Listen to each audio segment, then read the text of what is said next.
आप सभी का इस सेशन में स्वागत है। What is child labour? Child labour क्या है? ये सबसे ऊपर चाइल्ड लेबर की एक डेफिनेशन दी हुई है। Child labour is a system of employing a child labour child to provide labor or services to any person for any payment to the child or any person exercising control over the child। ये इससे पहले ये case चल रहा था save the childhood foundation versus union of India Delhi high court के अंदर। उससे पहले हम चाइल्ड लेबर की समस्या से जूझ तो रहे थे, पता था चाइल्ड लेबर क्या है, लेकिन किसी भी कोर्ट में किसी भी एक्ट में चाइल्ड लेबर को डिफाइन नहीं किया गया था। तो पहली बार ये डेफिनेशंस को chief justice Delhi high court ने अपने एक जजमेंट है सेव द चाइल्डहुड फाउंडेशन, उस जजमेंट में इस डेफिनेशन को दिया था।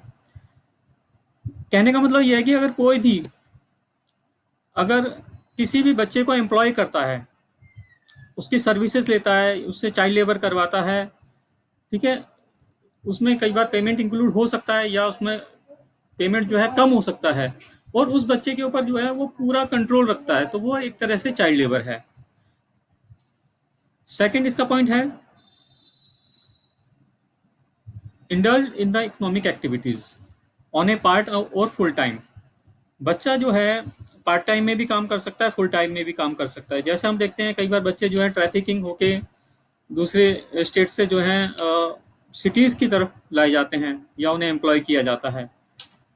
और उस सिस्टम के अंदर क्या होता है कि बच्चे जो हैं वो अपने मदर फादर के कंट्रोल से कई बार बाहर हो जाते हैं। कई बार वो अपना फादर का या अपनी जो भी मदर है उनके पास जो टेलीफोन नंबर्स भी होते हैं वो भी कई बार वो लॉस्ट कर जाते हैं। इस तरह से वो अपने पूरी तरह से अपनी फैमिली से डिटैच हो जाते हैं। तो इस तरह से बच्चे जो है कई बार फुल टाइम और एक ट्रैफिकिंग का पार्ट बन जाते हैं। थर्ड है the practice deprive children of their childhood and causes harm to their physical.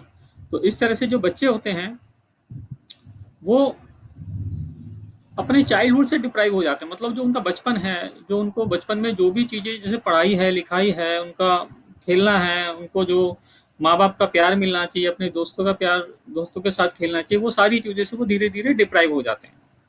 ठीक है, और इस तरह से जो उनका पूरा पूरा फिजिकल और मेंटल डेवलपमेंट जो है वो हो नहीं पाता। तो ये है एक जो है एक सामाजिक समस्या भी है। ठीक है,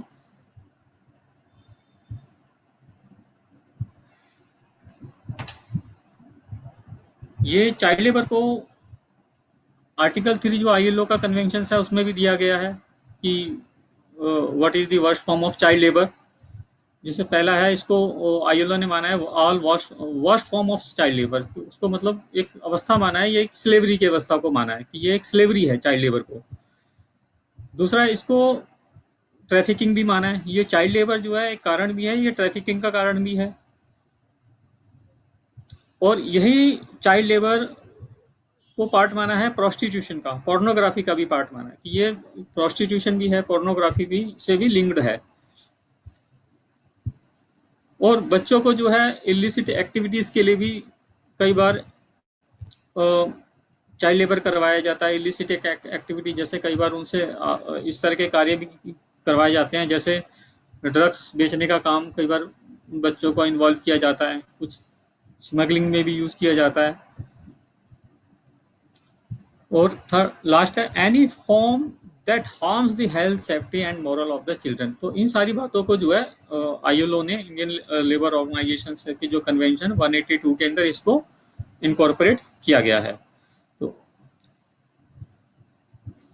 इसी तरह से hazardous child labour is defined by article 3 clause D of ILO in convention 182।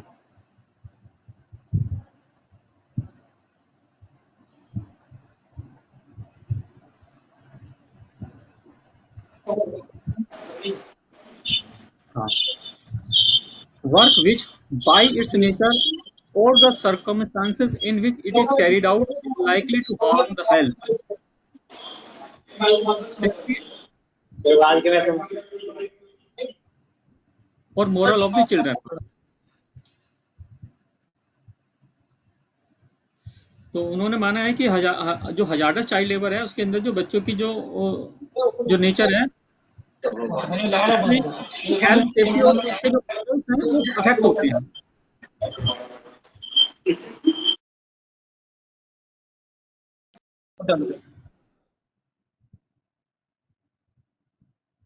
यहाँ पे आपको ये स्क्रीन में दिख रहा होगा कि किस तरह से जो है रूरल में और अर्बन में चाइल्ड लेबर के कुछ स्टैटिस्टिक्स दिए हुए हैं।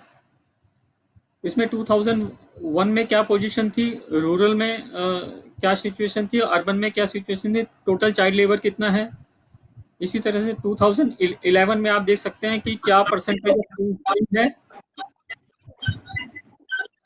अर्बन में क्या है और टोटल कितना है, और किस तरीके से जो है बच्चों को जो एम्प्लॉय किया जा रहा है, किस तरह से कहाँ कहाँ पे किया जा रहा है। जैसे कल्टीवेटर्स में 26% बच्चों का यूज़ किया जा रहा है। एग्रीकल्चर लेबरर्स के अंदर 33% जो बच्चे हैं उनको एम्प्लॉय किया जा रहा है। हाउस होल्ड वर्क में 5% बच्चों को एम्प्लॉय किया जा रहा है, और 36% जो अदर वर्क्स, वो कुछ भी हो सकते हैं, different different kinds of work, factories हैं और भी एंटरप्राइजेज हैं, वहाँ पे बच्चों को एम्प्लॉय किया जाता है। जैसे देख रहे हैं कि रूरल के अंदर जो सेंसस 2001 एंड 2011 का जो ये कुछ डेटाज हैं, उसमें जो परसेंटेज बताया गया, रूरल में 11.4% चाइल्ड, 11.4, ये मिलियंस में ये फिगर दी हुई है। इतने मिलियंस बच्चे जो रूरल में वर्क कर रहे थे, और अर्बन के अंदर मतलब शहरों में 1.3 मिलियन बच्चे वर्क में थे। इसी तरह से रूरल से 2011 में रूरल में कुछ परसेंटेज कम हुआ है, लेकिन अर्बन में उनका परसेंटेज जो है बढ़ गया, क्योंकि ट्रैफिकिंग है रूरल से शहरों की तरफ। Causes of child labour, child labour के क्या क्या कारण हो सकते हैं। जैसे फर्स्ट नंबर पे आपको दिख रहा होगा कि पॉवर्टी है, ठीक है, इलिटरेसी है, चाइल्ड ट्रैफिकिंग है, उसी वजह से चाइल्ड मैरिजेस भी हैं, सोशल एक्सक्लूजन है, माइग्रेशन है, और घरों में एक जेंडर बायस भी है। ये huge demand of cheap and unskilled labour, ये कितने जो बच्चों की जो जो डिमांड है, चीप सप्लाई है, उसी वजह से जो है कितने सारे कॉजेज हैं चाइल्ड लेबर के, ये आप स्क्रीन से देख सकते हैं। नेक्स्ट, कई बार सवाल उठते हैं कि बच्चे जो है अगर काम नहीं करेंगे तो क्या होगा। कई बार इस तरह के एग्जाम्पल भी दिए जाते हैं कि इस बच्चे का कोई है नहीं, ठीक है, इस आप जो है बच्चे को जो है थोड़े बहुत खाना मिल रहा था, आपने रेस्क्यू रेस्क्यू किया और बच्चे के वो राइट्स भी डिप्राइव हो गए। लेकिन ये सिर्फ एक मिथ है, तो इस मिथ्स एंड फैक्ट्स पर भी हम बात कर लेते हैं। जैसे पहला मिथ है, a child works to send money back home for supporting the household income. ऐसा कहा जाता है बच्चा कुछ काम करेगा तो अपने घर में कुछ पैसा भेजेगा। ये बिल्कुल गलत है। क्योंकि जब हम रेस्क्यू ऑपरेशंस करते हैं, जब बच्चों के स्टेटमेंट्स होते हैं, जब बच्चों की फाइनेंशियल स्टेटस हम चेक करते हैं, तो उसमें हमें ये निकल कर आता है कि उन बच्चों को सिर्फ मुश्किल से सिर्फ खाना मिलता है, वो भी 2 टाइम का खाना मिलता है, और थोड़ा बहुत स्नैक्स मिल जाता है, उनको चाय पानी मिल जाता है, और थोड़ी बहुत जगह रहने के लिए दी जाती है। तो उस बच्चे को सिर्फ खाना दिया जा रहा है, पैसा नहीं दिया जा रहा है। पैसा सिर्फ क्या दिया जा रहा है, हमने जो बच्चों के स्टेटमेंट लिए हैं, किसी बच्चे को 50 रुपए एक हफ्ते में मिलते हैं, किसी को जो है 500 रुपए महीना मिलता है, किसी को 1000 रुपए महीना भी मिलता है, जिसको 1 या 2 साल या 3 साल हो गए हैं। तो सिखाने के नाम पर बच्चों का पूरा जो जीवन है, उस सिखाने के नाम पे उनसे गुलामी करवाई जा रही है। तो ये सबसे बड़ा मिथ है कि बच्चा जो है कुछ अर्न करता है, कुछ सीखता है और कुछ पैसा घर भेजता है और उनकी एक अच्छी लाइफ है। कई बार बच्चे को ये कह के भी दिल्ली या दूसरे शहरों, मुंबई या कलकत्ता जैसे शहरों में ट्रैफिक कर दिया जाता है कि बच्चे को अच्छा खाना मिलेगा, और ऐसी फैमिली में हम उसको भेज रहे हैं जो खुद पढ़े लिखे हैं, और वो जब अपने बच्चे को पढ़ाएंगे तो तुम्हारे बच्चे को भी थोड़ा पढ़ाएंगे, और हर महीने कुछ पैसा तुम्हें मिल जाएगा। आप ये देखेंगे कि इस पूरे प्रोसेस के अंदर एक पूरा एक ठेकेदारी सिस्टम भी चल पड़ा है।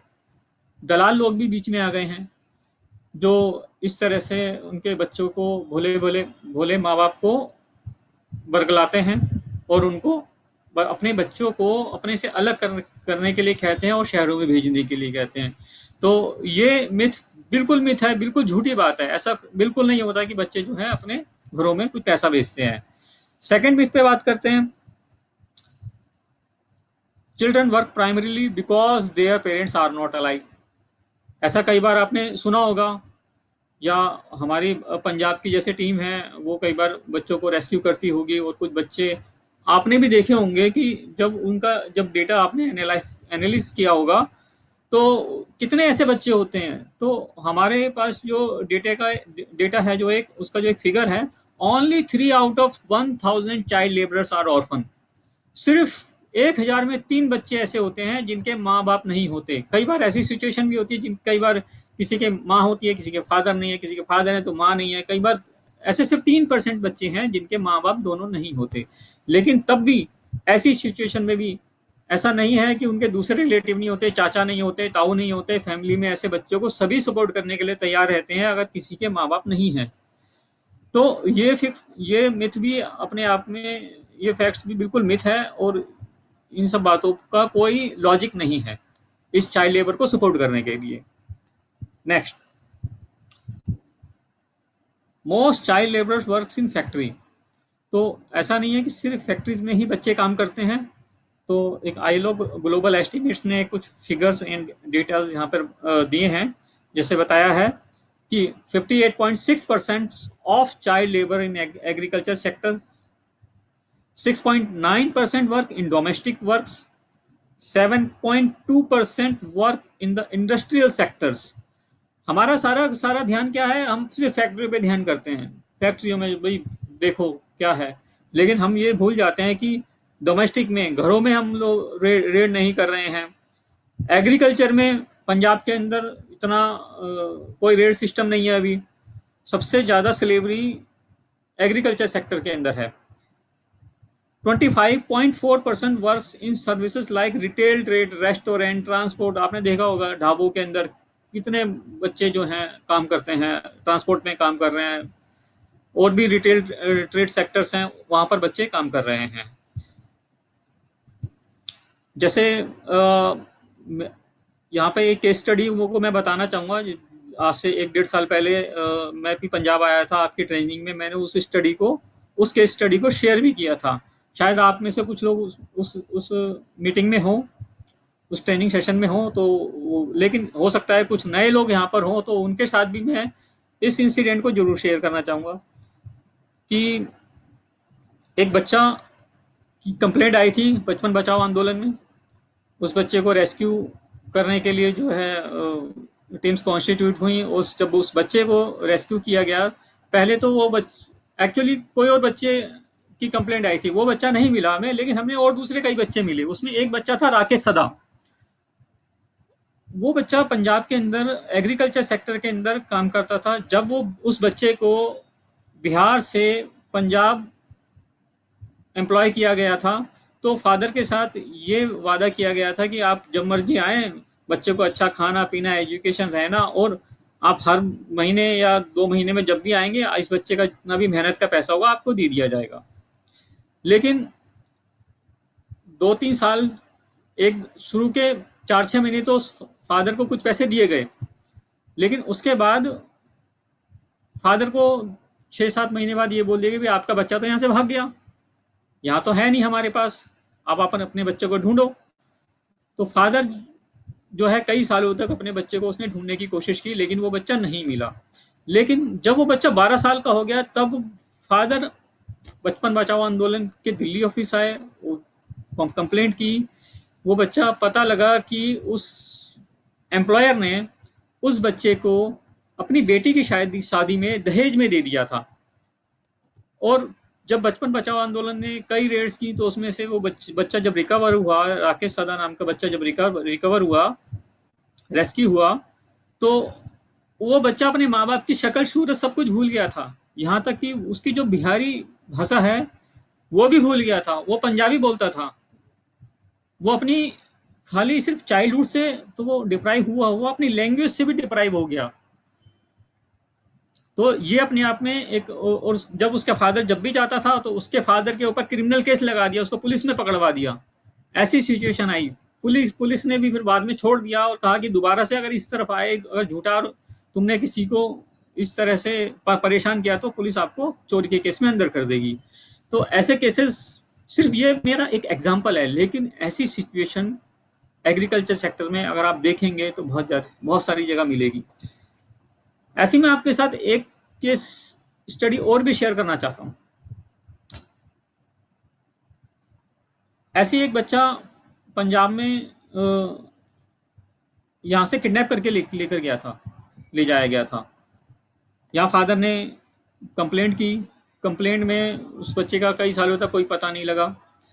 लेकिन एक दिन वो बच्चा जो है, उस बच्चे को ड्रग्स दिया जाता था। जो मैं पहले वाली जो मैंने केस स्टडी बताई है उसके अंदर भी बच्चे को ड्रग्स दिया जाता था। थोड़ा थोड़ा अफीम का वहाँ पे कुछ कंसेप्ट है, कल्चर है कि खाने पीने में थोड़ा सा बच्चों को वहाँ अफीम दिया जाता है, जिससे वो हैबिचुअल हो जाते हैं ड्रग्स के और काम भी ज़्यादा करते हैं।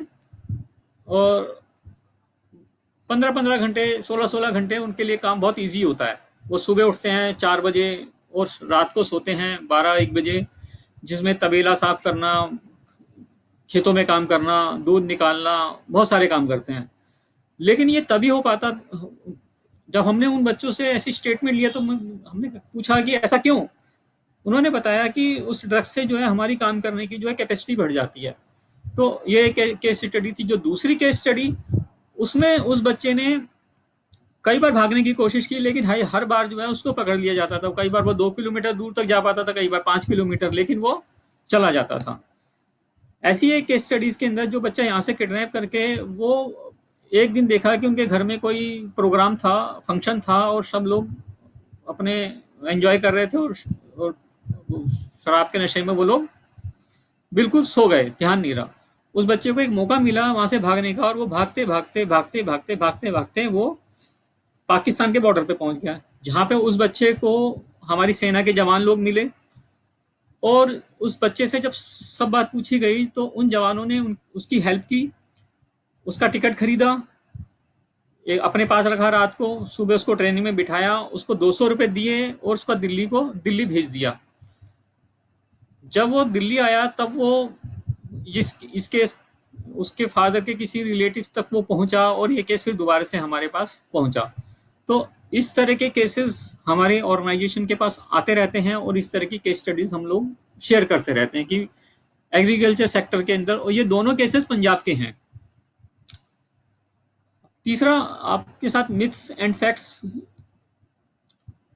Next, child labour helps young people transition into paid work as adult. The ILO's 2015 report on the state of child labor, those who had left school at or below age of 15 were at great risk of remaining outside the world of work. जैसा कि यहाँ पे ILO ने ये अपनी report में भी बताया गया है कि किस तरह से जो है बच्चे जो हैं स्कूल छोड़ देते हैं 15 साल की उम्र से कम में, और वो एक किस तरह से वो एक रिस्क हो जाते हैं, रिस्की हो जाता है उनकी लाइफ के लिए। अब हम बात करते हैं अपना जो चाइल्ड लेबर का जो एक्ट है उस कानून पर।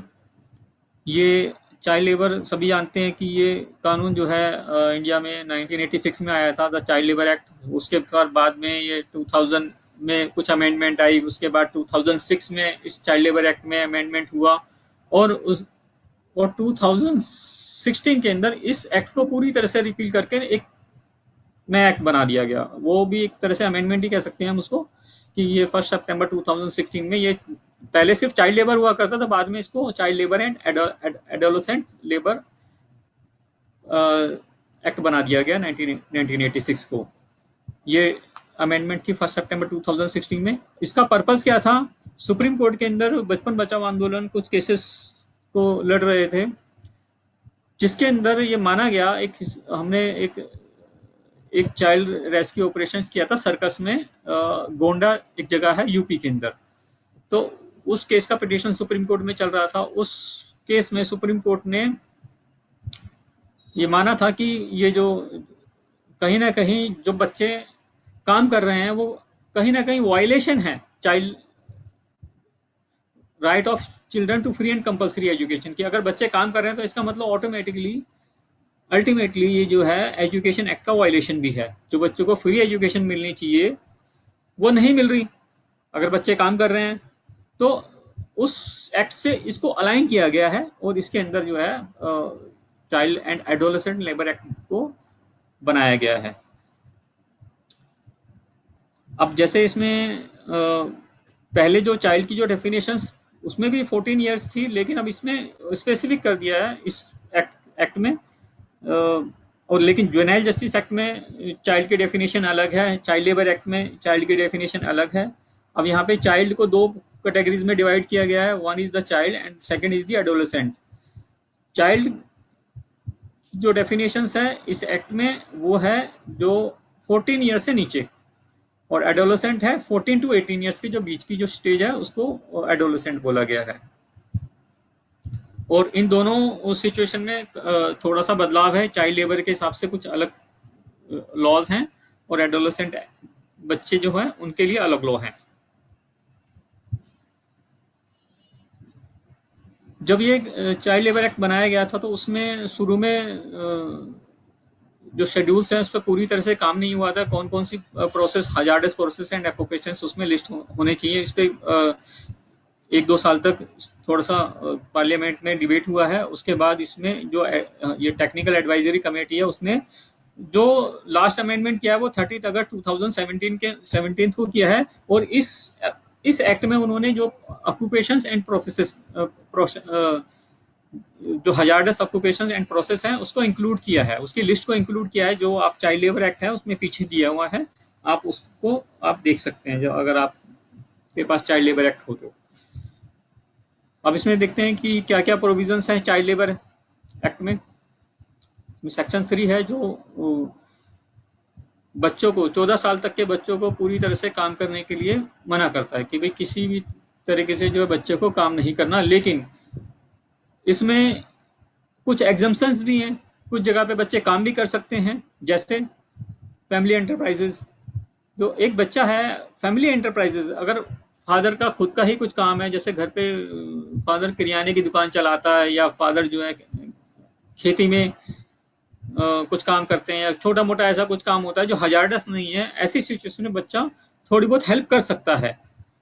दूसरी कहाँ पे बच्चे कुछ एक तो फैमिली में काम में हेल्प कर सकते हैं, और दूसरी बात जो उसका रूल दिया हुआ है चाइल्ड लेबर एक्ट में कि उन बच्चों की एजुकेशन को हैम्पर नहीं होना चाहिए, जो एजुकेशन है उनकी चलती रहनी चाहिए।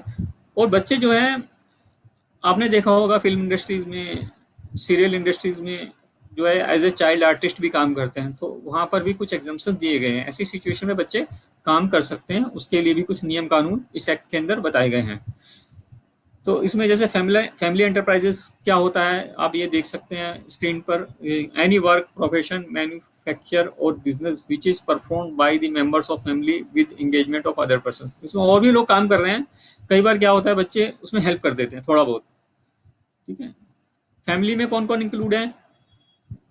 Parents, real and adopted siblings, real brother और sister of parents of child, where family is occupier of business which is not hazardous as per the list in part A or B is not remunerative for child। और बच्चे को वहाँ पे ऐसा सिर्फ help करता है, वहाँ पे कोई पैसा वैसा या कुछ रेमुनरेशन नहीं होता है, वो जस्ट हेल्प है फैमिली बिजनेस में।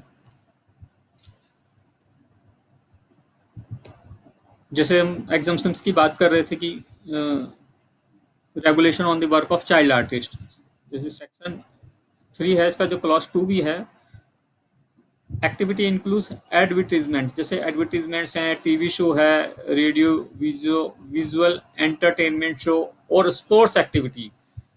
तो ऐसी जगह पे बच्चे जो हैं उसमें काम कर सकते हैं। बट इसमें कुछ जगह है ऐसी जहाँ पे काम नहीं कर सकते, जैसे can not perform in circus. Circus को पूरी तरह से बैन कर दिया। जैसे आपने देखा होगा कि बच्चों की जो मसल्स होती हैं वो काफ़ी इलास्टिक होती हैं, बहुत लचीली होती हैं, तो कई बार बच्चों को जो है सर्कस में रखा जाता था, वो कोर्ट ने जो हमारा जो सर्कस केस था उसमें पूरी तरह से उसको मना कर दिया, तो ये एक लॉ का पार्ट बन गया। तो सर्कस में बच्चे हेल्प नहीं कर सकते। No child to work for more than 5 hours a day, बच्चे जो हैं 5 घंटे से ज़्यादा काम भी नहीं कर सकते। नॉट मोर देन 3, और वो 5 घंटे भी इस तरह से होने चाहिए कि बीच में 1 घंटे का रेस्ट होना चाहिए। अगर मान लो पहले बच्चा 2 घंटे काम करता है तो फिर 1 घंटे का रेस्ट होना चाहिए, फिर बाद में 3 घंटे आप काम करा लो, या पहले 3 घंटे काम करा लो फिर आप 1 घंटे का रेस्ट दे दो, फिर बाद में दो। तो इस तरह से 6 आवर्स का टोटल ड्यूरेशन है, उसमें 1 घंटे का रेस्ट कंपलसरी है।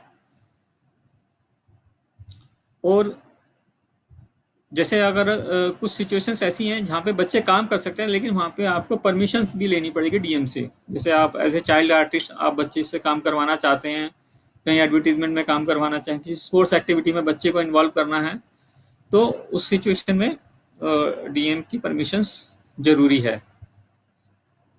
तो इसी तरह से कुछ रेगुलेशंस हैं on the work of adolescent, जो 14 से 18 साल के जो बच्चे हैं उस पर भी कुछ थोड़े बहुत नियम कानून में कुछ चेंजेस हैं। जैसे सेक्शन 3A है, children can not be employed in hazardous, जो अप टू 14 ईयर्स में तो कंप्लीट चाइल्ड, किसी भी तरह का जो चाइल्ड लेबर है वो बैन है। मतलब किसी भी तरह के काम में कोई बच्चा काम नहीं कर सकता, ना तो वो सिंपल वर्क कर सकता है, ना वो हजार्डस वर्क कर सकता है। दोनों सिचुएशन में बच्चा काम नहीं करेगा 14 साल में। लेकिन उसके कुछ एग्जाम्पशन, जैसे हमने लास्ट सेक्शंस में देखा, चाइल्ड आर्टिस्ट फैमिली एंटरप्राइजेस में वो हेल्प कर सकता है और काम कर सकता है। लेकिन जो एडोलेसेंट्स हैं वो, उसमें क्या है कि सिंपल वर्क में तो काम कर सकते हैं जो एडोलेसेंट है, लेकिन वो हजार्डस वर्क में काम नहीं कर सकते। वो हजार्डस वर्क की जो एक लिस्ट है वो दी गई है, जो अमेंडमेंट के थ्रू लाया गया था इस शेड्यूल को, कुछ प्रोसेसेस एंड कुछ ऑक्यूपेशंस को उस लिस्ट के अंदर इनकॉर्पोरेट किया गया है। जब आप चाइल्ड लेबर एक्ट देखेंगे तो इसमें पीछे एक शेड्यूल दिया हुआ है, उसके अंदर आप नोट करेंगे कि अप्रोक्सीमेटली 38 ऐसे पार्ट ए है जिसके अंदर कुछ ऑक्यूपेशन एंड कुछ प्रोसेसेस जो है बिल्कुल डिनाइड है, मना है, बिल्कुल काम नहीं कर सकते उसके अंदर। सेक्शन 7 है जैसे regulation of our and period of work, ये आपको कितने घंटे काम करना है वो सारा चाइल्ड लेबर एक्ट में दिया गया है। जैसे कि हमने देखा था कि 6 आवर्स का एक टाइम ड्यूरेशन दिया हुआ है, जिसके अंदर 1 आवर का जो है आपका एक रेस्ट भी है। ठीक है। प्रोविजंस ऑफ वीकली हॉलीडे, 1 घंटे 1 दिन की छुट्टी कंपलसरी है, जैसे संडे हो गया या कोई भी एक दिन उनको छुट्टी मिलना जरूरी है। Employer to give information to inspector, अगर एम्प्लॉयर किसी भी बच्चों को रखता है, अगर वो एडोलेसेंट है तो उसको इन्फॉर्म करना पड़ेगा, जो चाइल्ड लेबर इंस्पेक्टर्स होते हैं उनको लेबर डिपार्टमेंट में ये इन्फॉर्मेशन देनी पड़ेगी कि भाई हमारे यहाँ पर इतने से इतनी उम्र के बच्चे काम कर रहे हैं, उनका ये नेचर ऑफ वर्क है, इतने घंटे का हमारा उसका सिस्टम है काम करने का, और उसको इतना पैसा दिया जाता है। आप ये देखेंगे कि ये चाइल्ड लेबर एक्ट में कई बार की कार्यवाही से कुछ लोग बच जाते हैं। वो कहते हैं भी बच्चा तो 18 से ऊपर है, लेकिन कई बार क्या होता है जब आप उसको मिनिमम वेजेस नहीं दे रहे जो स्टेट ने प्रेस्क्राइब किया हुआ है। मान लो दिल्ली का एक कानून है कि भी यहाँ पर किसी को भी 14,000 रुपए से नीचे अगर आप दोगे तो वो बॉन्डेड लेबर माना जाएगा। इसी तरह से पंजाब का भी एक मिनिमम वेजेस सिस्टम होगा कि पंजाब में मान लो भाई 8,000 रुपए आपको देना ही है, अगर 8,000 रुपए से कम किसी को दे रहे हो तो वो बॉन्डेड लेबर में।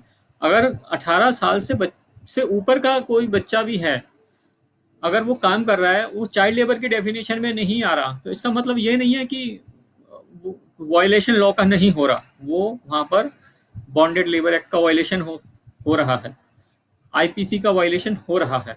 हो सकता है वो बच्चा सेक्शन 370 या 370A या 368 367 कहीं ना कहीं वो किसी ना किसी लॉ को वायलेशन कर रहा हो। इसमें section 11 employer to maintain register, तो ये एक एम्प्लॉयर की एक ड्यूटी है, ये हमारी जो लेबर डिपार्टमेंट है, ये उनकी ड्यूटी है टू इंश्योर करना कि जहाँ पर भी वो जाएं, चाहे वो फैक्ट्रीज हों या कोई भी सेक्टर, जैसे एग्रीकल्चर सेक्टर, जैसे हमने बताया, और भी जो सेक्टर्स हैं कहाँ कहाँ पर बच्चों को एम्प्लॉय किया जाता है, उन सभी सेक्टर्स के अंदर एक सिस्टम बने कि अगर बच्चा अगर कहीं और से वहाँ रह रहा है तो वो क्यों रह रहा है वहाँ पर, उसका क्या काम है वहाँ पर, कितना उसे पैसा मिलता है, इन सारी चीज़ों को इंश्योर करना, और इस पे धीरे धीरे धीरे धीरे इन सब चीज़ों को हमें कानून से जोड़ना। और हम जितना इन सब चीज़ों को कानून से जोड़ेंगे उतना ही हमारे देश में जो एक सबका जो वेजेस सिस्टम है वो ठीक होगा।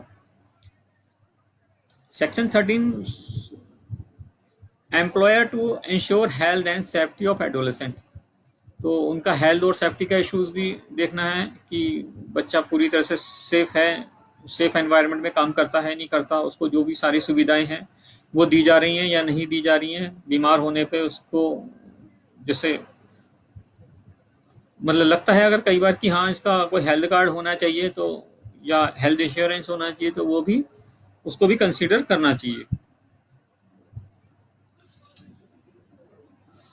और जैसे हम बात करते हैं ऑफेंसेस अंडर द एक्ट, क्या क्या ऑफेंसेस होते हैं एम्प्लॉयर। सेक्शन 14 क्लॉज 1 में एम्प्लॉइंग और permitting a child to work in any occupation और प्रोसेस, अगर कोई भी, अगर आप देख रहे हैं कि उसमें 6 मंथ से लेकर तो 2 साल तक की सजा है, वो फाइन जो है 20,000 रुपये से लेकर 50,000 रुपये तक का फाइन है। अगर आप किसी भी चाइल्ड लेबर सिस्टम के अंदर अगर कार्रवाई करोगे तो उसमें आप अप टू 50,000 तक भी फाइन कर सकते हो। ठीक है, बाकी कोर्ट के ऊपर है। ठीक है, पेरेंट्स और गार्जियन, इसमें पेरेंट्स और जो गार्जियंस हैं उनको जो है इसमें उनको एग्जाम्प्ट किया गया है unless they permit child to work for commercial purposes. Section 14 clause 1 है एम्प्लॉइंग और permitting an adolescent to work in hazardous occupation. अगर हजार्डस ऑक्यूपेशंस में जो 14 टू 18 ईयर्स में अगर कोई बच्चे काम कर रहे हैं तो उसमें भी 6 मंथ से लेकर 2 साल तक की सजा है, उसमें भी जो फाइन है 20,000 रुपये से लेकर 50,000 रुपये तक का फाइन हो सकता है। इसमें सेक्शन 14 क्लॉज 2 है repeat offender in case of both child and adolescent mentioned in section 3 and 3A। तो उसमें 1 ईयर जो जो पनिशमेंट है, जो पहले 6 महीने से 2 साल तक की सजा थी, अब इसमें 1 साल से लेकर 3 साल तक की सजा हो सकती है। और जैसे आप नीचे देख रहे हैं कि इसके अंदर जो भी ऑफेंसेस हैं वो कॉग्निजिबल हैं। कॉग्निजिबल का मतलब तो आप जानते ही होंगे कि कॉग्निजिबल ऑफेंसेस वो ऑफेंसेस होते हैं जहां पर पुलिस को सीधा अथॉरिटी होती है एक्शन लेने की कि भाई ये कॉग्निजिबल ऑफेंसेस हैं। जैसे आपको पता होगा कि अगर हमारे सामने कोई चोरी कर रहा है या किसी को मार रहा है या कोई किसी का मर्डर हो गया तो वहां पे पुलिस सीधा इंटरवेंशन कर सकती है, सीधा अरेस्ट कर सकती है, उसे कोर्ट से परमिशन लेने की जरूरत नहीं है कि भी हम कोर्ट से वारंट लेंगे। कॉग्निजिबल ऑफेंसेस के अंदर पुलिस या कोई भी अधिकारी जो उसमें अथोराइज है सीधा एक्शन ले सकता है, सीधा डायरेक्ट एक्शन कर सकता है, सीधा अरेस्ट कर सकता है, सीधा उस पर केस बना सकता है। अगर वो बेलेबल ऑफेंसेस हैं तो थाने से उसे बेल भी दी जा सकती है। अगर वो बेलेबल नहीं है तो उसको फिर कोर्ट से बेल लेनी पड़ेगी। तो कॉग्निजिबल में सीधा पुलिस ऑफिसर या लेबर इंस्पेक्टर जो भी उनकी कार्यवाही बनती है वो सीधा एक्शन ले सकते हैं। उसमें अगर जो भी एफआईआर होनी है वो हो सकती है।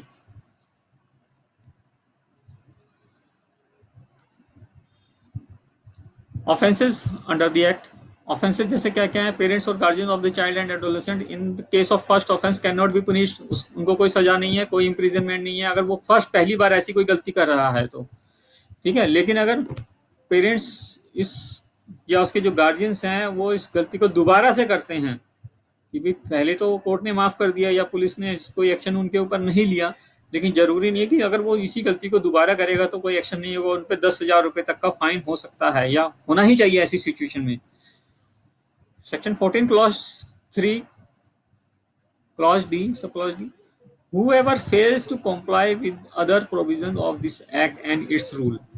अगर इसमें इस चाइल्ड लेबर एक्ट के प्रोविजंस को फॉलो नहीं किया जा रहा, कॉम्प्लाई नहीं किया जा रहा, तो भी उसमें 10,000 रुपये तक का फाइन और 1 महीने तक की सजा हो सकती है।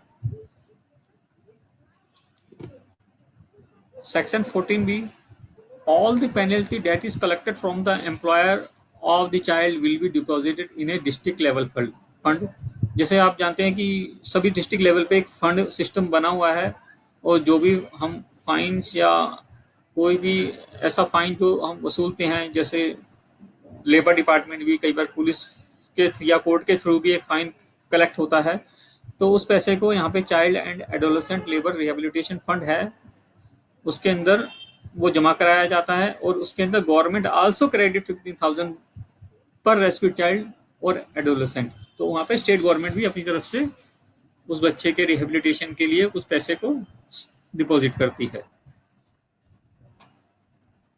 सेक्शन 14 क्लॉज भी child and adolescent rehabilitation fund, यहाँ पे रिहेबिलिटेशन फंड के बारे में बताया हुआ है। Fund to be constituted in each district, आप ये इंश्योर करें कि सभी डिस्ट्रिक्ट, जो पंजाब की जितनी भी डिस्ट्रिक्ट्स हैं वहाँ पर ये फंड का सिस्टम है या नहीं है तो उसको कॉन्स्टिट्यूट होना चाहिए, और वैसे जहाँ तक मुझे मालूम है वो सभी जगह पे ये सिस्टम है।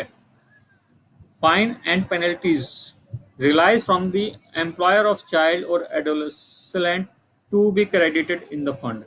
वो जो भी फाइन या पेनल्टी जो भी इसमें कलेक्ट की जाती है वो उस फंड में जमा कर दी जाती है। 15,000 रुपये का फंड उसमें सरकार भी दे रही है, और इसमें आप एक जजमेंट है MC Mehta versus union of India, ये बहुत पुराना केस है, 1982 के आसपास का एक केसेस है, ये डिसाइड हुआ और कई साल के केस चला। उसके अंदर ये डिसाइड हुआ था कि जो भी 20,000 का जो अमाउंट है वो एम्प्लॉयर से एज ए फाइन रिकवर किया जाए, और उस पैसे को इन बच्चों के रिहेबिलिटेशन के लिए उस फंड में सबमिट किया जाए, डिपॉजिट किया जाए।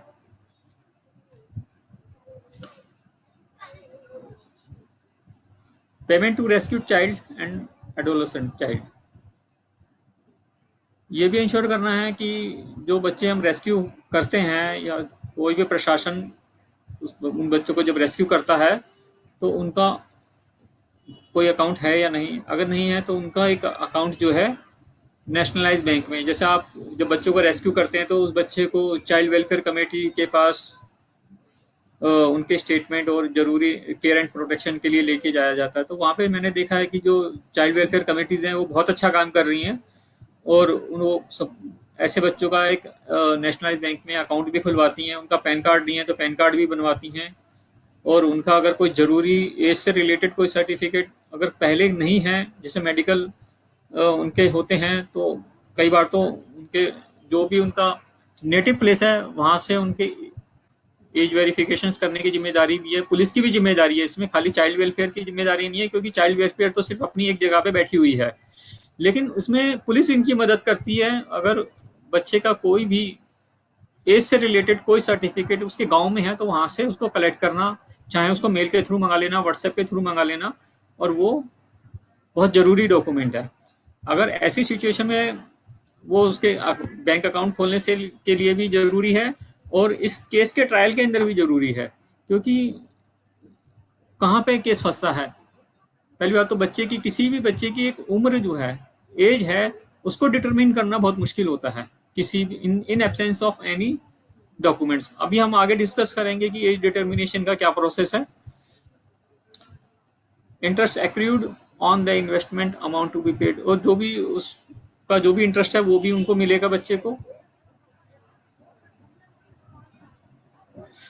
और जब बच्चे वो 18 साल के हो जाते हैं वो सारा पैसा उनको दे दिया जाता है। ठीक है, payment of principal amount to be made within 3 months of completion of the 18 years of age. Now very important, compounding of offences, ये काफी थोड़ा सा कॉम्प्लिकेटेड है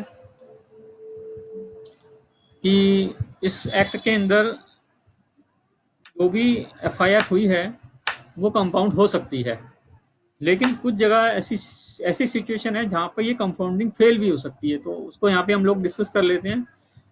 offences that can be compounded on moving application by the accused. अगर accused चाहता है कि भाई मेरे से जो एक ऑफेंस हुआ है, चाहे वो उसने जानबूझ के किया या उससे गलती से हो गया, ये उसे पता ही नहीं था कानून के बारे में। कई बार ऐसी सिचुएशंस होती है एम्प्लॉयर को पता ही नहीं होता कि भाई क्या एज है, 14 साल से नीचे बच्चों से काम नहीं कराना चाहिए, या 14 साल से 18 साल से जो बच्चे हैं उनको हजारदस वर्क में काम नहीं कराना चाहिए। कई बार ऐसी सिचुएशन हमें देखने को मिली है, उनको नहीं पता होता वो, क्योंकि पुराना एक सिस्टम ऐसे चला आ रहा है, भाई बच्चे आ रहे हैं बिहार से, बंगाल से, आसाम से, झारखंड से, और वो सारे सिस्टम चले आ रहे हैं। तो वो उनको ये लगता है कि ये सारा हमारी सरकार ने परमिट किया हुआ है, लेकिन ऐसा नहीं है। कानून बदलते रहते हैं। 1986 में कानून बदला, 2000 में कानून बदला, 2006 में कुछ और कानून आया, 2016 में भी कानून के अंदर सुधार हुआ, और 2017 के अंदर ये लिस्ट है ऑक्यूपेशन एंड प्रोसेस को ऐड किया गया। ये सारी चीजें बदलती रहती हैं। तो ऐसी सिचुएशन में हमारे जो कानून बनाने वाले लेजिस्लेटिव असेंबली में जो मेंबर्स हैं, पार्लियामेंट में जो लोग बैठे हैं, उन्होंने इस चीज को समझा है कि इसमें कंपाउंड होना चाहिए। तो अगर कोई एम्प्लॉयर चाहता है कि भी उस जब कंपाउंड करने की वो एप्लीकेशन लगाता है, तो कोर्ट में ये एप्लीकेशंस लगती है, और कोर्ट ये डिसाइड कर सकता है कि उस पर कितना जुर्माना लगाया जाए। एक जो जुर्माना एक्ट में दिया हुआ है वो जुर्माना अलग है। कई कोर्ट इन सब बातों का एनालिसिस करती है कि इस बच्चे का कितना लॉस ऑफ एजुकेशन हुआ है, कितना लॉस ऑफ चाइल्डहुड हुआ है, और क्या कहा गया था और क्या हुआ है इस बच्चे के साथ, और कितना उस बच्चे ने काम किया है, और कितना इसने एक्स्ट्रा वर्क किया है। जैसे कई बार तो बच्चे होते हैं सिर्फ 6 घंटे ही काम करते हैं, 5 घंटे काम करते हैं, लेकिन हम जब देखते हैं बच्चों की स्टेटमेंट लेते हैं तो बच्चे 15-15 घंटे काम करते हैं। सुबह 4 बजे 5 बजे उठते हैं, तबेला साफ करते हैं, भैंसों को नहलाते हैं, बरामदा साफ करते हैं, घर की सफाई करते हैं, फिर खेतों में हेल्प कर रहे हैं, फिर शाम को भी इसी तरह के सारे काम कर रहे हैं, चारा काट रहे हैं, खिला रहे हैं। फैक्ट्री में भी हम देखते हैं कि 12-12 घंटे तक बच्चे काम कर रहे हैं। और घरों में भी जो बच्चे हैं सुबह 5-6 बजे उठ जाते हैं, रात के 12-12 बजे सोते हैं, उसमें कुछ घंटे आराम भी करते हैं, लेकिन ओवरऑल उसको ये कहना मुश्किल है कि उसने कितने घंटे काम किया है। ऐसी सिचुएशन में जो बच्चों को सीडब्ल्यूसी के ऊपर या जो लेबर डिपार्टमेंट है उनके ऊपर भी कई बार सिचुएशन एनालिसिस करना मुश्किल हो जाता है कि भी ऐसी सिचुएशन में क्या किया जाए। तो इस एक्ट में या काफी हद तक कोशिश की गई है कि ज्यादा से ज्यादा चीजें रिजॉल्व हो सकें। तो इसमें कंपाउंड हो सकता है। कंपाउंड का मतलब यह है कि हम इस केस में चाहें तो इस केस को खत्म करवा सकते हैं, लेकिन कोर्ट उसमें डिसाइड करती है कि भी इस केस को खत्म करने की क्या क्या टर्म्स एंड कंडीशन होनी चाहिए, क्या कंपनसेशन होना चाहिए, इन सारी चीजों को कोर्ट डिसाइड करती है। जैसे कि इसमें दिया हुआ है, an employer of an adolescent who committed this offence, वो उसमें एप्लीकेशन लगा सकता है। पेरेंट्स या guardians commits an offence under this section of the act, अगर वो जैसे सेकंड क्राइम हो गया है, जैसे फर्स्ट तो एग्जेम्प्टेड है, लेकिन अगर दूसरी बार पेरेंट्स या गार्जियन इस तरह का कोई ऑफेंस करते हैं तो उनको वो भी इसमें ऑफेंस को कंपाउंड कर सकते हैं। Compounding of offence between the parties can be field, अगर कोर्ट ने अगर उस पर कुछ टर्म्स एंड कंडीशंस जो है लगाई हैं, अगर वो नहीं कर रहा, जैसे मान लो कोर्ट ने एक कंपनसेशन डिसाइड कर दिया कि भाई इस बच्चे का जो है क्या कहते हैं सारे टर्म्स एंड कंडीशन और उसकी कंडीशंस को देखते हुए, इसके स्टेटस को देखते हुए कि कितना, मान लो वो बच्चा 3 साल से काम कर रहा है, माँ बाप को कोई पैसा नहीं मिला, उन्होंने उसके ओवर टाइम को भी कैलकुलेट कर लिया, उस पर पेनल्टी भी लगा दी, सब कुछ लगा दी, और पता लगा कि भाई उस पर 6 लाख रुपए का एक कंपनसेशन, वो सारी चीजें कैलकुलेट करके उसको कहा कि भी आप इसको जमा करो, अगर आप जमा करते हो तो हम तुम्हारी एफआईआर को कंपाउंड कर देंगे। अगर वो उस पैसे को नहीं देता है उस बच्चे को, ठीक है, और चाइल्ड लेबर रिहेबिलिटेशन फंड में भी कुछ पैसा डिपॉजिट करने के भी ऑर्डर होते हैं, अगर वो भी नहीं करता है, तो ऐसी सिचुएशन में केस को कंपाउंड नहीं किया जा सकता, सेटल नहीं किया जा सकता। तो ऐसे केस में उस पर जो भी कार्रवाई है, उस पर जो भी सजा उसमें लिखी हुई है, उस हिसाब से कार्रवाई होगी, ठीक है।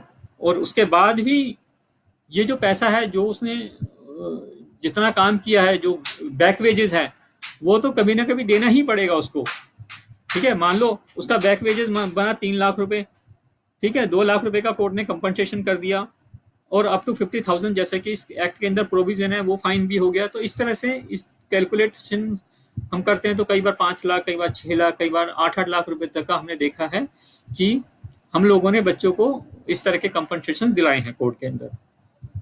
नेक्स्ट, अगर if the compounding in the offences of this act proceedings under this act will be stopped, अगर वो कंपाउंडिंग हो जाती है और वो कोर्ट की बात मान लेता है एम्प्लॉयर, तो वहीं पर इस केस की जो प्रोसिक्यूशन है उसको रोक दिया जाएगा। हाँ, अगर हम चाइल्ड लेबर एक्ट की बात करें तो सिर्फ चाइल्ड लेबर एक्ट के अंदर प्रोसिक्यूशन रुकेगा, लेकिन अगर वो जैसे बॉन्डेड लेबर एक्ट है या आईपीसी है या जीजे एक्ट है, अगर उसका वायलेशन है तो वहां पर इसको ये जो केसेस हैं जो कंपाउंडिंग है वो नहीं हो सकती, वो सिर्फ इस पार्ट को कंपाउंड किया जाएगा जो चाइल्ड लेबर है। चाइल्ड लेबर वाले जो ऑफेंसेस हैं उसको कंपाउंड किया जाएगा। अगर आप नोट कर लें कि जेजे एक्ट वाले या बॉन्डेड लेबर या आईपीसी के अगर कुछ और वायलेशंस होते हैं तो वो कंपाउंड नहीं होंगे। Next, application can be filed to the district magistrate having jurisdiction for compounding the offences. जैसे हमारे दिल्ली में तो जो कोर्ट्स हैं वहाँ पे ये एप्लीकेशंस लगाई जाती हैं। जैसे अगर केस मेट्रोपॉलिटन मजिस्ट्रेट के पास चल रहा था वहाँ पर ये एप्लीकेशन लगा के कंपाउंडिंग को कंसीडर किया जा सकता है। लेकिन इससे पहले वाला जो एक्ट है एक आया था जैसे प्ली बार्गेनिंग का, तो कुछ कुछ जगह पे प्ली एक लॉ है सीआरपीसी के अंदर प्ली बार्गेनिंग, तो वहां पर प्ली बार्गेनिंग में जो चाइल्ड लेबर वाला जो केसेस हैं वो अलाउड नहीं है। तो वहां पे कंपाउंडिंग का मतलब कुछ ना कुछ उसको सजा मत दी जाती है, चाहे फाइन लगाया जाता है, कुछ ना कुछ उसको एज एन कि ये आगे से ऐसी गलती ना करे। आ जाते हैं एज डिटर्मिनेशन पर कि बच्चों की एज से रिलेटेड क्या कानून है, उनको कैसे एज को डिटरमिन किया जाता है। रूल 17 इस बारे में दिया हुआ है। Clause 1, inspector on apprehension may ask certificate of age from appropriate medical authority. जो मेडिकल अथॉरिटी है उससे जो मांगा जा सकता है उसका एज का सर्टिफिकेट। नंबर 2, और जो एप्रोप्रिएट मेडिकल अथॉरिटी है वहां पर while issuing certificate may take into account, वो किन बातों का ध्यान रखेगी जो मेडिकल अथॉरिटी है। Number 1, Aadhaar card of the child. वो आधार कार्ड, ये मेडिकल अथॉरिटी के लिए आधार कार्ड को वो उसको देख सकती है, जरूरी नहीं वो उस आधार कार्ड में सही एज ही लिखी हो। Number 2, date of birth certificate from school, corporation, municipal authority और panchayat, matriculation certificate from the concerned examination. ये जो नंबर 2 के अंदर ये जो 3 कैटेगरी दी गई है इसको एक सही एज प्रूफ माना जाता है। लेकिन अगर ये वाला सर्टिफिकेट नहीं है जो क्लॉज 2 के अंदर दिया गया है स्कूल, तो ऐसी सिचुएशन में उसका जो है क्या कहते हैं मेडिकल एग्जामिनेशन कराया जा सकता है। जैसे कि हम देख रहे हैं in absence of above ossification test can be done. तो ऑसिफिकेशन जो टेस्ट है उसके अंदर जो भी एज निकल कर आएगी उस एज को कंसीडर किया जाएगा। लेकिन हम कई बार ट्रायल में देखते हैं कि उस पर भी कई तरह के हाई कोर्ट और सुप्रीम कोर्ट की जजमेंट्स हैं जो वेरिएशन होता है उसमें। तो मेडिकल एक्सपर्ट्स की अपनी अपनी उसमें ओपिनियन होती है कि इसमें कितना वेरिएशन हो सकता है। अगर आपने बच्चे की 16 साल की एज में अगर एज डिटर्मिनेशन करवाया तो वहां पे वो वेरी हो सकता है, 2 साल ऊपर या नीचे हो सकता है। अगर हम कोई बच्चा 20 साल की एज अपनी बताता है और वहां पर उसकी एज निकल कर आ रही है 19 साल, तो वहां 2.5 साल का भी एज वेरिएशन हो सकता है। तो उसमें जो भी मेडिकल अथॉरिटीज हैं उसके हिसाब से एज को जो ऑसिफिकेशन टेस्ट है उस हिसाब से कंसीडर किया जाएगा। ये इस जो ऑसिफिकेशन जो टेस्ट है, an order of an officer not lower than additional labour commissioner, जो ये ऑसिफिकेशन का ऑर्डर जो है एडिशनल लेबर कमिश्नर लेवल पर हो सकता है। Test to be completed within 15, जब बच्चा रेस्क्यू होता है तो उसके 15 दिन के अंदर अंदर इसका ऑसिफिकेशन टेस्ट कराना जरूरी है। अगर बच्चे का ऊपर के ये सर्टिफिकेट्स नहीं है, जैसे स्कूल से जो सर्टिफिकेट्स हैं जिसमें सही एज होती है, अगर वो नहीं मिल पाता है, पहले तो कोशिश यही करनी है कि बच्चे की जो नेटिव प्लेस है वहां से एक्चुअल उसका एज प्रूफ आ जाए, स्कूल में का रजिस्टर आ जाए या स्कूल में जो भी उसके पेरेंट्स के पास जो भी हॉस्पिटल में रिकॉर्ड्स होते हैं उसमें भी एज होती है, अगर वो सब आ जाते हैं तो ठीक है। अगर ऐसी सिचुएशन में अगर एज का एविडेंस नहीं आ पाते हैं तो वो ओसिफिकेशन टेस्ट को ही से आगे बढ़ सकते हैं। और उसके जो भी चार्जेस हैं, जब मेडिकल ऑफिसर इसमें जो हैं, जो क्योंकि कई बार क्या होता है कि कुछ जगह पे एज डिटर्मिनेशन के लिए फैसिलिटीज अवेलेबल नहीं होती, तो वहाँ पे कई बार हमें प्राइवेट लैब्स का भी सहारा लेना पड़ता है। तो उसका जो भी एक्सपेंसेस होगा वो एम्प्लॉयर के ऊपर आएगा, बच्चे से या उसके फादर से वो पैसा नहीं लिया जाएगा। Other applicable laws and schemes rules 17C clause 3 district magistrate to ensure that children and adolescents who are employed in contravention of the provision of the act are rescued and shall be rehabilitated in accordance with the provision of। जब किसी भी बच्चे को rescue किया जाएगा तो उसमें district magistrate या पुलिस ऑफिसर्स या और भी जो भी इसमें ऑफिसर्स हैं उन सबको ये देखना है कि इसमें कौन कौन से लॉ का वायलेशन हो सकता है। जैसे हम देखते हैं खाली चाइल्ड लेबर लॉज का वायलेशन ही नहीं मिलता, उसमें वायलेशन जेजे एक्ट का भी मिल जाता है, बॉन्डेड लेबर का भी मिलता है, और ये एक सेंट्रल सेक्टर स्कीम है, उसमें हम उसको किस तरह से उसको मॉनेटरी बेनिफिट करवा सकते हैं उस रेस्क्यूड चाइल्ड लेबर का, और उसको जो एनसीएलपी प्रोजेक्ट है उन बच्चे जो रेस्क्यूड चिल्ड्रन है उनको उससे जोड़ सकते हैं। Any other law or schemes for the time being in force under which such children or adolescent may be rehabilitated and subjected to। तो ये इन बच्चों को रिहेबिलिटेट, जैसे फाइन का प्रोविजंस है, कंपनसेशन का प्रोविजंस है, सेंट्रल सेक्टर स्कीम है, गवर्नमेंट के खुद के भी इनिशिएटिव्स हैं, तो वो सारे प्रोविजंस हैं, उसमें बच्चों को रिहेबिलिटेशन किया जा सकता है। सभी स्टेट में एक विक्टिम कंपनसेशन स्कीम्स भी होती हैं। जैसे कई बार बच्चा ये जो आप देखेंगे बॉन्डेड लेबर, ये एक स्कीम है द सेंट्रल सेक्टर स्कीम, इसमें जो ट्रैफिक चिल्ड्रंस हैं या रेप विक्टिम्स हैं उसके लिए काफ़ी अच्छे कंपनसेशन गवर्नमेंट की तरफ से भी सजेस्टेड है, तो वो उस पैसे को हम दिलाने में मदद कर सकते हैं बच्चों के लिए।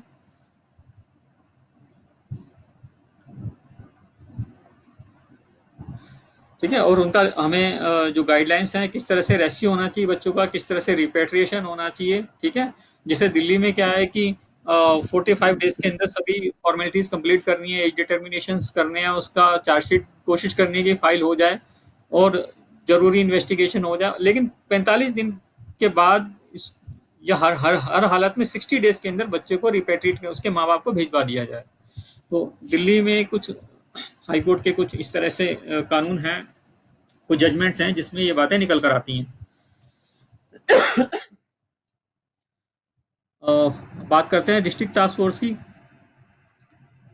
दिल्ली में और पंजाब में सभी स्टेट्स में इस तरह के एक डिस्ट्रिक्ट टास्क फोर्स का एक कानून है, और शायद आपके पंजाब में भी इस तरह का डिस्ट्रिक्ट टास्क फोर्स होंगी।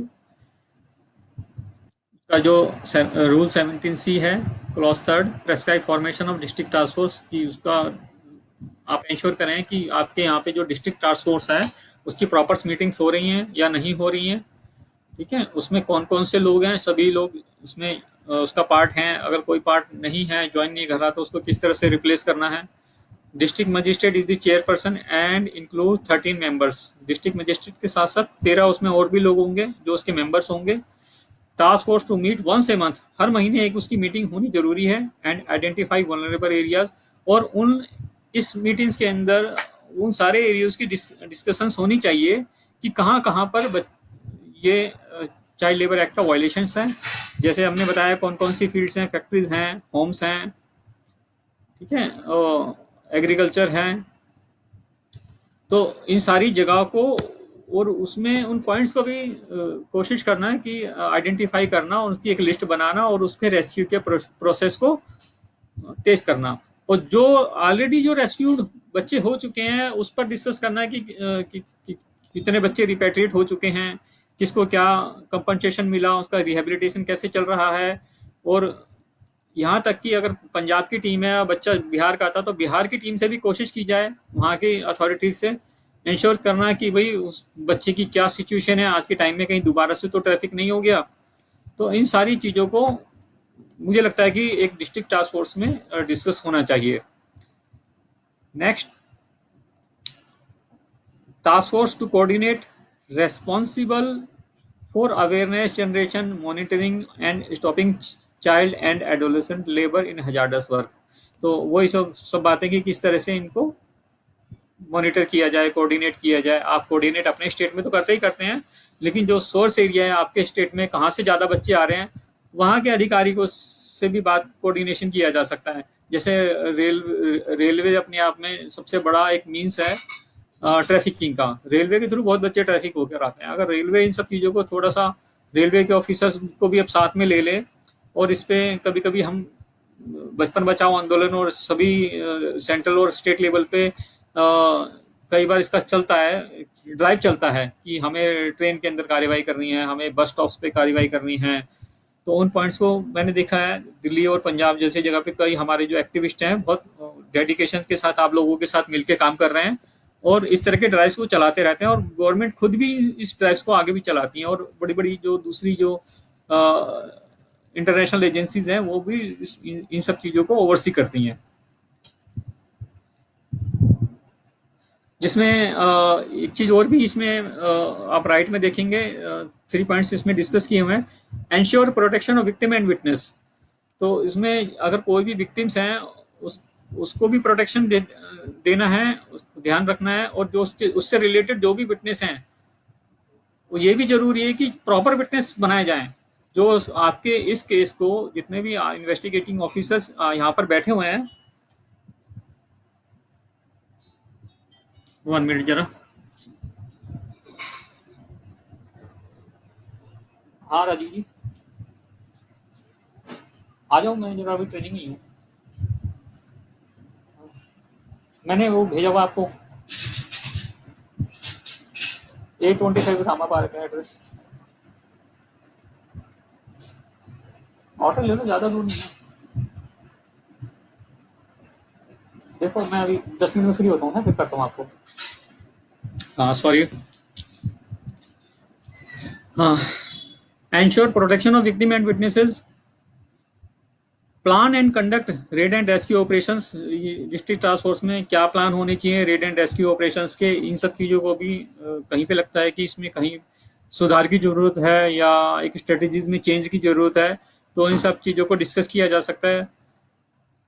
Provide interim relief to victims. कई बार ऐसी सिचुएशंस होती हैं कि मैंने देखा है कि इंटरिम रिलीफ का भी अगर कुछ फंड नहीं है तो उसका प्रोविजन बनाया जा सकता है, और मैंने तो ऐसा देखा है कि जो एसडीएम्स या बड़े बड़े पुलिस ऑफिसर्स या जो भी होते हैं वो अपनी जेब से ही कई बार पैसे खर्च कर देते हैं कि भी अभी फिलहाल इस बच्चे को जो है खाने की जरूरत है, पानी की जरूरत है, मेडिसिन की जरूरत है। तो कई बार फंड को मिलने में पीछे से एक प्रोसेस का सिस्टम होता है। तो मैंने देखा है कि जो ऑफिसर्स हैं कई बार अपनी जेब से ही उस पैसे को खर्च कर देते हैं, बाद में उसको रिइम्बर्स करवा लेते हैं उस पैसे को। डिस्ट्रिक्ट टास्क फोर्स मेंबर्स में कौन कौन से मेंबर्स होने चाहिए या कौन कौन से मेंबर्स हैं, ये इसकी एक लिस्ट यहाँ पे दी हुई है। जैसे आप देख रहे हैं नंबर 1 पे डिस्ट्रिक्ट मजिस्ट्रेट एज चेयरपर्सन हैं यहाँ पर, inspector appointed under section 17 of the act, superintendent of police हैं, एडिशनल डिस्ट्रिक्ट ऑफिसर्स हैं, a subordinate chosen by DM to perform task on his behalf. Number 6 पे assistant labor commissioner, 2 representative each from voluntary organizations, a representative a representative of district legal service authority to be nominated by the district judge. 9th, a member of a district anti trafficking unit, वो भी इसके member हैं। मैंने देखा है कई जगह पे ये जो डिस्ट्रिक्ट चाइल्ड प्रोटेक्शन ऑफिसर हैं, मैंने इनका कई जगह पे काम देखा है। फरीदाबाद में एक रेस्क्यू ऑपरेशन में था, उन्होंने किस तरह से जो है एक गांव से और एक बहुत बड़े परिवार से एक बच्चे को रेस्क्यू किया था। इनका काम मैं देख के बहुत इंप्रेस हुआ था। Chairperson of the child welfare committee, वो भी इसके मेंबर हैं। District education officer, any other person nominated by the district magistrate. Secretary of the task force is the nodal officer nominated by the chairpersons. Next is the district nodal officer. Section 17 provides for appointment of inspector by appropriate government for implementation of this act. ये जैसे आप ये देख रहे हैं कि इसमें एक डिस्ट्रिक्ट नोडल ऑफिसर्स ये डीएम अपॉइंट करता है, next inspector of the factories and establishment for violation of law है। एक पेंसिल पोर्टल भी बना हुआ है इसके अंदर, जिसमें अभी हम उसकी वेबसाइट को भी एक बार देखेंगे। Tracking cases of child and adolescent labour on pencil portal और recommend preventive measures in district task force meetings. जैसे एक पेंसिल पोर्टल है, आप देखेंगे कभी उस पर आप विजिट करना जाके, जो district nodal officer to fill and bring all the complaints, उसमें कोई भी कंप्लेंट्स हैं वो उसमें सीधा फिल करने का प्रोविजन है। ठीक है, उसमें आप देखेंगे कि एक ट्रैकिंग सिस्टम भी है उसके अंदर प्रिवेंशन के लिए। Checking re entry of children into labour market, there regulatory in schools, NCLP survey under central sector scheme for rehabilitation of bonded labor and information from CWC are also fed in the pencil portal। इसमें जो भी information है जो CWC के पास जो record है वहाँ वो भी उसके अंदर फिल किया जाता है। ये है आपका एक पेंसिल पोर्टल। तो इस तरह से इसमें ये फॉर्म एक दिया हुआ है, आप देख सकते हैं कि किस तरह से जो है एक कंप्लेंट फॉर्म सिस्टम है। ठीक है, चाइल्ड लेबर एक एडोलेसेंट चाइल्ड है, उसकी डिटेल्स यहाँ पर आप ये इसमें फिल की जाती हैं, एड्रेसेस हैं। इस तरह से एक सिस्टम बनाया हुआ है। इस तरह से हमारे देश के अंदर आज के टाइम में एक बहुत अच्छा सिस्टम डेटाबेस बन चुका है। प्री रेस्क्यू ऑपरेशन से पहले हमें क्या क्या बातों का ध्यान रखना चाहिए उस पर यहाँ पे दिया हुआ है। जैसे पुलिस है, स्पेशल जुनाइल पुलिस यूनिट्स, मतलब आपको पता ही होगा कि ऐसे पुलिस ऑफिसर जिनको ड्रेस में नहीं रहना, सिंपल वर्दी में रहना है। Labour inspector, district nodal officer हैं, डीएम, एसडीएम, सीडब्ल्यूसी है, इस प्री रेस्क्यू टीम की पार्ट है ये सब।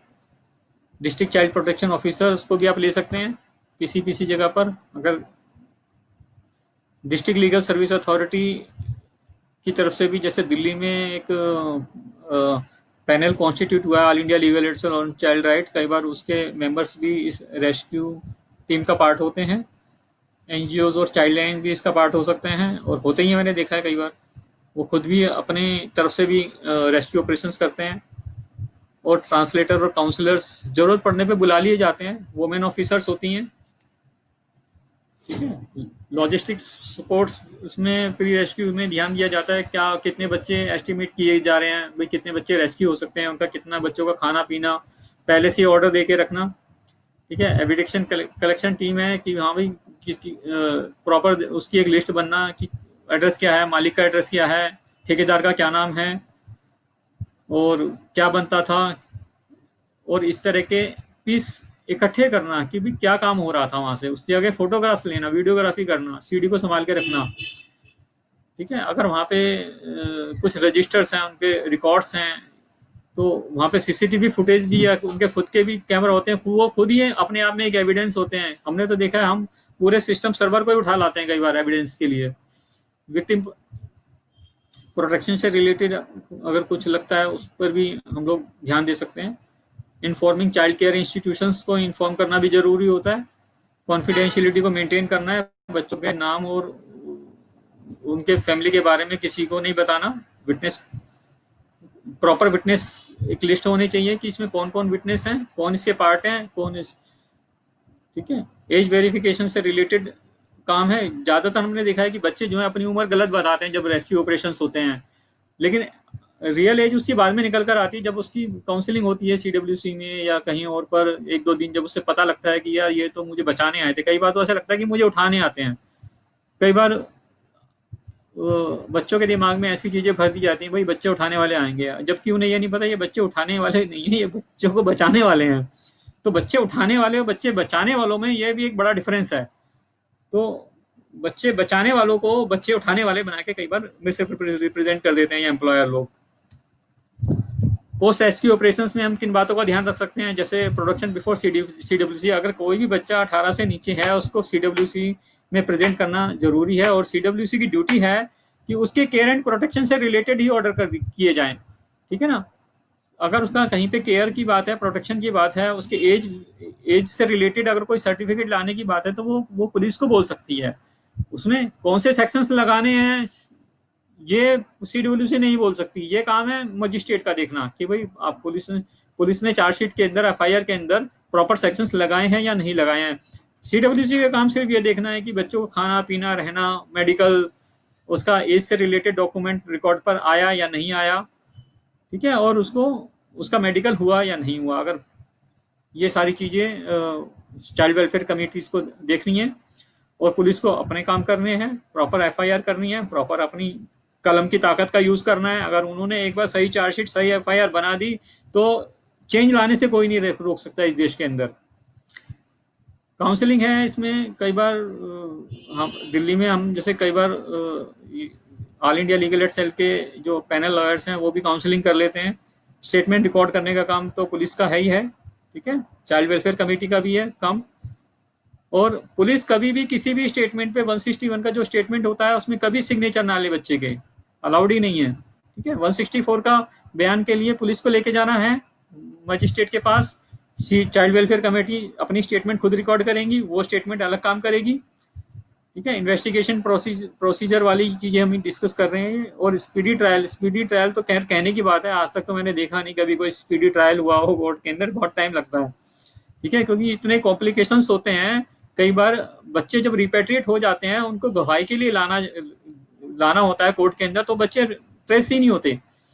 पता लगता है बच्चे बड़े हो गए, 15 साल की उम्र में रेस्क्यू हुआ था, 4 साल बाद केस एविडेंस पर आया, 5 साल बाद बच्चे 19-20 साल के हो गए, पता लगता है जी वहां से मुंबई चले गए, कोई कलकत्ता चले गए। तो एविडेंस के लिए लाना ही बहुत मुश्किल है। जब तक इस प्रोसेस को 2 साल के अंदर हम कंप्लीट नहीं करेंगे तब तक ये प्रॉब्लम आती ही रहेंगी। कई बार ऐसे मैंने देखा है बच्चे आ भी जाते हैं, वो आज की डेट में बड़े हो गए, 15 साल की उम्र में उनको रेस्क्यू किया था, आज वो 22-22 साल के हैं, वो गवाही देने आते हैं कई बार, तो उनको न्याय भी मिलता है, कंपनसेशन भी डिसाइड होता है। और कुछ बच्चे मैंने देखे हैं हॉस्टाइल भी हो जाते हैं। रिहेबिलिटेशन मेजर्स क्या हैं, जैसे सोशल रिहेबिलिटेशन है, इकोनॉमिक रिहेबिलिटेशन है, एजुकेशनल रिहेबिलिटेशन है। एजुकेशनल रिहेबिलिटेशन में जैसे एनसीएलपी है, चाइल्ड हमारा जो नया आरटीई है उससे उसमें एजुकेशन की बात की गई है। इकोनॉमिक रिहेबिलिटेशन में अभी हमने देखा विक्टिम कंपनसेशन स्कीम है, कोर्ट खुद भी फाइन लगाते हैं, और ये एमसी मेहता की जजमेंट है, और ये सेंट्रल सेक्टर स्कीम है, और खुद भी चाइल्ड लेबर और जेजे एक्ट के अंदर हैवी फाइन, 5-5 लाख रुपए तक का फाइन है जेजे एक्ट में। तो अगर वो पैसा बच्चे को मिल जाए तो अपने आप में रिहेबिलिटेशन हो जाए। सोशल रिहेबिलिटेशन में समाज भी उन सबको आगे बढ़ाए चीजों को, हाँ भाई ये सब बुराई को बुराई बोलना शुरू करे। एक सोशल रिहेबिलिटेशन में आपका होम वेरिफिकेशन है, repatriation to home, long term rehabilitation centres हैं, फिट फैसिलिटी, फिट पर्सन्स हैं, फोस्टर केयर्स में बच्चों को दिया जा सकता है। चाइल्ड वेलफेयर कमेटीज जो हैं वो उनको मॉनिटर कर सकती हैं। एजुकेशन रिहेबिलिटेशन में आप देख रहे हैं एनसीएलपी के प्रोग्राम्स हैं, सर्व शिक्षा अभियान है, ब्रिज एजुकेशन हैं, स्किल डेवलपमेंट प्रोग्राम्स हैं। इकोनॉमिक रिहेबिलिटेशन में बैक वेजेस एंड फाइन है, वो रिकवर कर सकते हैं हम। स्टेट गवर्नमेंट 15,000 रुपीज अपनी तरफ से दे रही है, 20,000 का फाइन एमसी मेहता की जजमेंट्स हैं। और जो सेंट्रल सेक्टर स्कीम्स और बॉन्डेड लेबर जो है अप टू 3 लाख रुपए तक का उसमें प्रोविजंस हैं, आप उसको भी कंसिडर करें। Thank you very much.